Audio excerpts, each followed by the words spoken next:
Good morning guys! For today's video, nandito po ako ngayon sa aming palayan.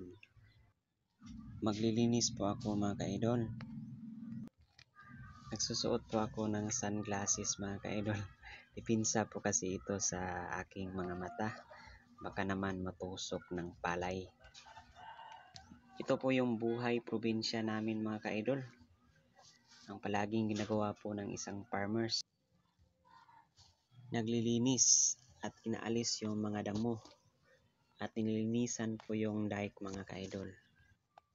Importante po kasing maging malinis po ang ating mga palayan mga ka-idol. Dahil iwas po ito sa mga insekto na lumalaw po sa ating mga kapalayan. Hanggang dito lang po ang ating video mga ka-idol. Marami pong salamat. Kung nagustuhan niyo ang video na ito mga ka-idol, don't forget to follow, like, and share.